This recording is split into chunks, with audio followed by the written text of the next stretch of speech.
Hello，大家好，歡迎返嚟我嘅 channel， 我係啫喱。今日啦，我會用蓮藕同大家分享一款好啱秋冬季節飲嘅滋潤湯水嘅。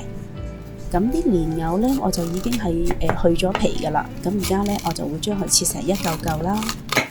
通常煲湯嘅蓮藕呢，我係會揀啲圓身啲啦、短身啲嘅蓮藕嘅，因為呢一啲蓮藕呢，食起上嚟呢係會比較粉嘅，同埋呢煲出嚟啖湯特別香、特別甜嘅。切好咗嘅蓮藕擺落個煲度備用啦。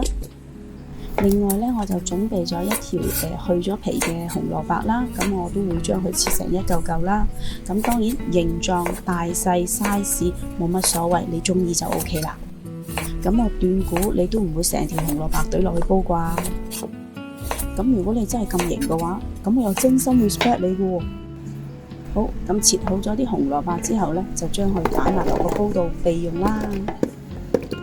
跟住呢，我仲準備咗一啲可以令你青春常駐嘅黑豆啦。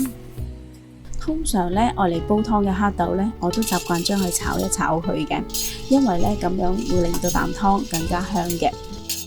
另外呢，我準備咗大概40 gram 嘅紅腰豆啦，同埋40 gram 嘅蓮子啦。仲有呢度我準備咗100個 gram 嘅栗子肉啦。仲有呢，大概80個 gram 左右嘅腰果啦。跟住呢，我會將佢哋輕輕洗乾淨咗佢啦。通常呢啲煲湯嘅豆豆呢，我都唔會嘥時間去浸佢嘅。因為我而家揀嘅呢幾種豆豆呢，都係比較容易煲得腍噶啦，所以呢，我都唔會浸佢嘅，咁亦都係避免咗植物蛋白同埋鈣質嘅流失啦。洗乾淨咗嘅豆豆都擺埋落個煲度啦。咁而家睇翻啲黑豆都已經係炒到爆開晒噶啦。炒黑豆嘅時候呢，記得一定係要 keep 住用最細火嚟炒嘅。如果用大火炒嘅話呢，啲黑豆就會燶噶啦。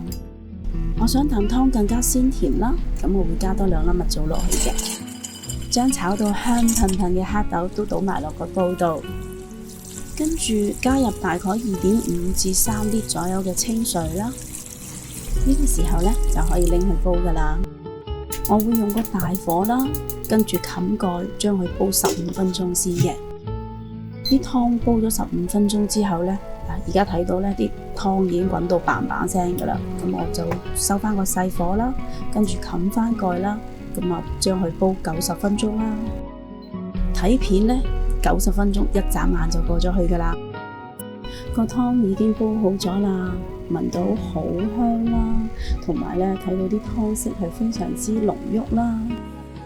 個湯呢，我係冇落任何調味料嘅，但係呢係飲到非常之咁鮮甜啦，同埋啲栗子呢係好粉啦。如果你都中意我嘅食譜，請你俾 like 同埋留言話我知啦。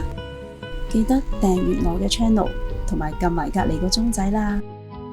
多謝晒你哋嘅收睇，我哋下一個食譜再見啦，拜拜。